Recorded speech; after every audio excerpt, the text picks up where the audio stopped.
The biggest thing for me was when I played a lot of competitive Smash, I actually got into Brawl in college, and my roommate at the time played Zelda.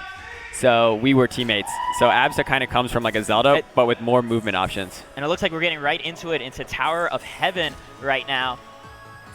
And it's right, it's Akashi who's been caught off stage now and makes it back on. And that's kind of going to be the one thing that I imagine is going to be hard for Lattim to deal with, is closing out Absa's stocks when she's off stage. Essentially is going to be either a straight corner carry to the blast zone, or Absa has so much different movement mix-ups that he'll be able to make it back, or Akashi's going to make it back on stage pretty cleanly.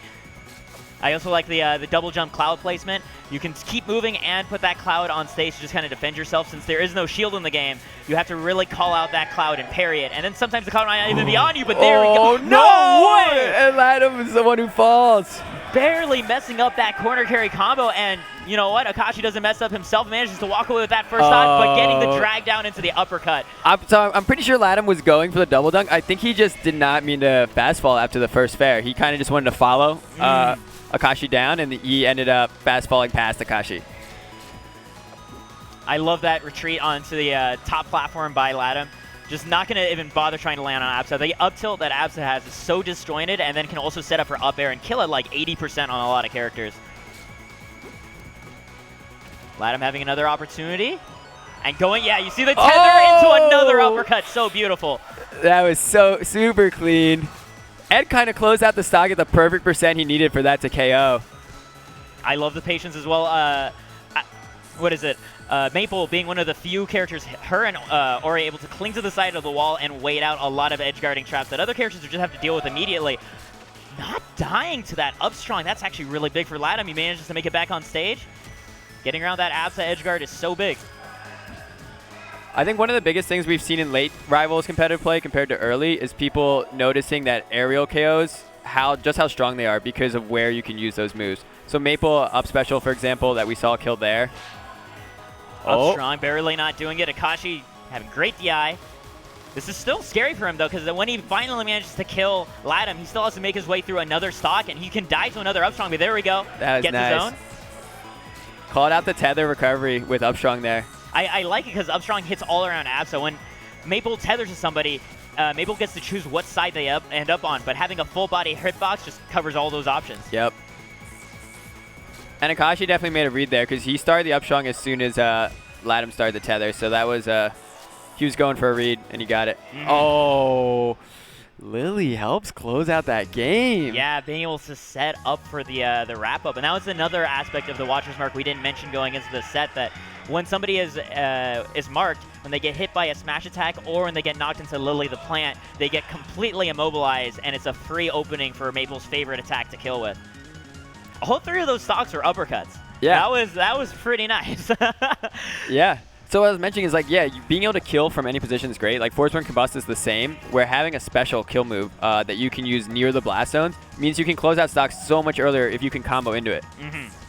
Like we saw that with those drag down up airs onto platforms, for example, or setting up that leaf. But here we go, another wrap. And just going to refresh the Watcher's Mark, recognizes that Akashi is only at 61%, so he probably won't be able to kill on Treetop.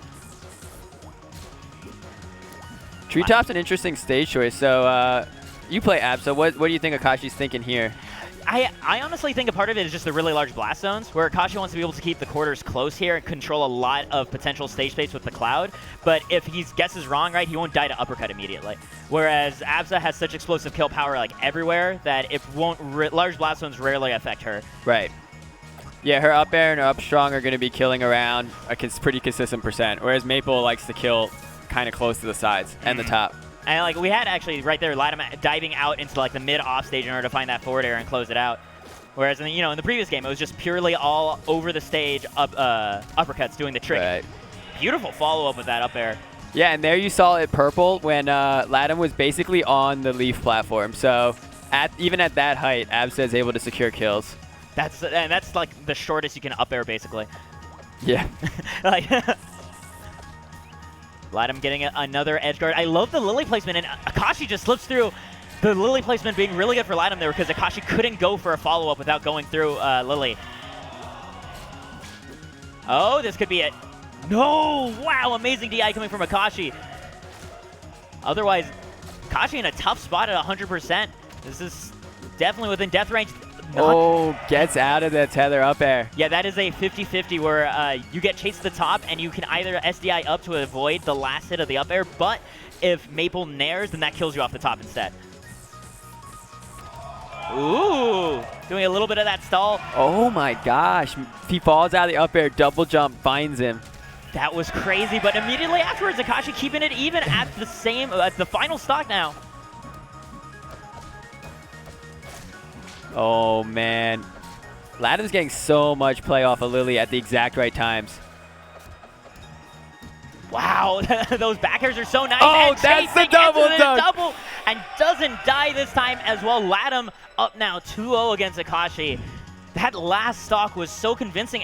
Was it a 0 to death? It looked like one. It felt like one. Yeah. So that time he gets the double dunk, didn't pass fault. But we saw, so like that was a risk to even go for, because if he misses that, he's holding away from stage and he's already used his jumps. So you're probably not going to get back. So you have to hit that double dunk.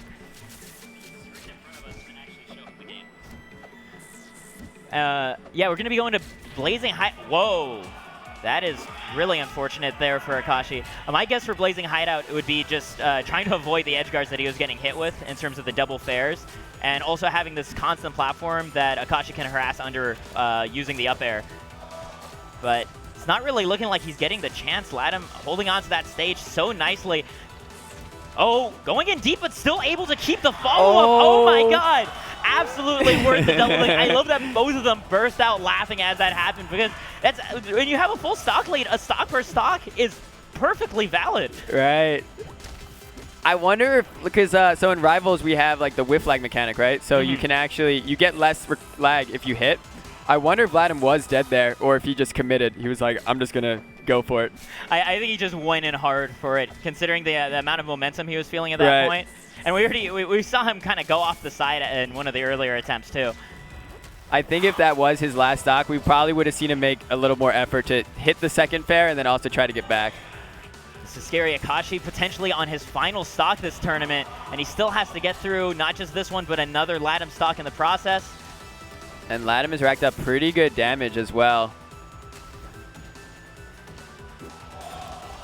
And there we go. That's it. Just the up air does it from that spot.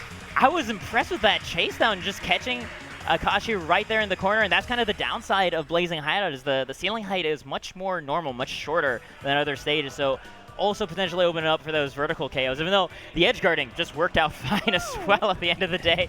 Yeah. Having the dunk sends you down, you don't need to kill off the side.